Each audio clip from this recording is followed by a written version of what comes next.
Recorded Books Inspirational presents an unabridged recording of The Postcard by Beverly Lewis, narrated by Barbara Caruso. This work is copyrighted 1999 by Beverly Lewis. This recording is copyrighted 2000 by Recorded Books. A cloud, unforeseen, skidded across the ivory moon and darkened his room, if only for a moment. He lit the kerosene lantern and set about rummaging through his bureau drawers, searching for something, anything on which to write. So eager was he to pen a prompt reply to his beloved's astonishing letter. Amish words poured from his joyous heart as he wrote on the back of a plain white postcard. And now,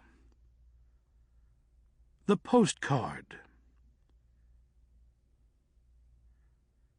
Prologue. Rachel. It's all I have to bring today, this and my heart beside. This and my heart and all the fields, and all the meadows wide.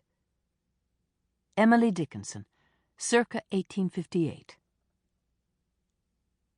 I used to dream of possessing a full measure of confidence. Used to wonder what it would be like to have at least a speckle of pluck, as Mamma often said when I was a girl. Growing up plain, I come from a long line of hearty women.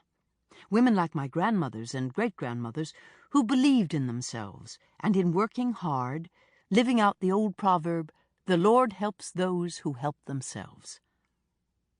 Yet in spite of all that hereditary determination and spunk, I was just the opposite, overly timid and shy, nearly afraid of my own voice at times, a far cry from the stories told me of my ancestors.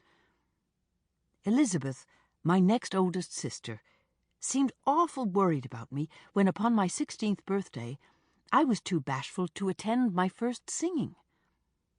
Turning 16 was an important milestone in the Amish community. The wonderful coming of age offered long-awaited privileges, such as socializing with boys, being courted.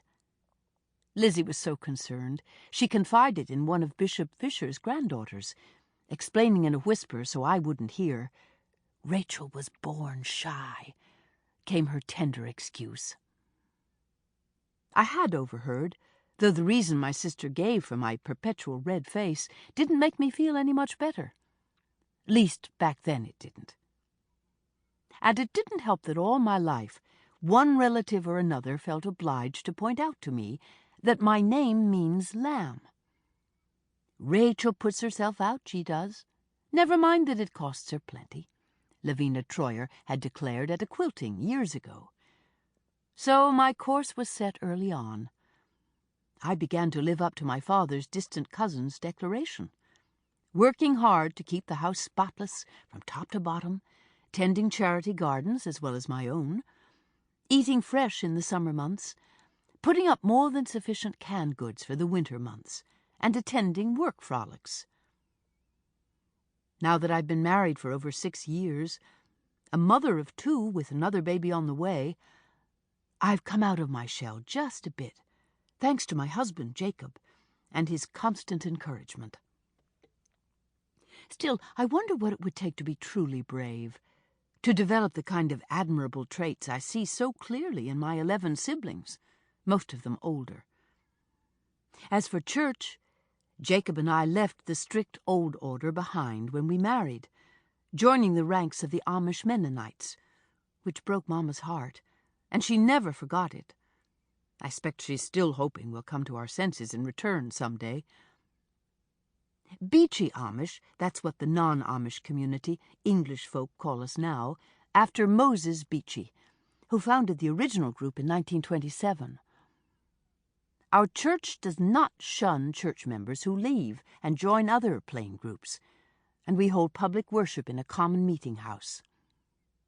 Often our bishop, Isaac Glick, allows the preachers to read from the newly translated Pennsylvania Dutch version of the New Testament instead of High German, which the young people don't understand anyhow. Sample complete. Ready to continue?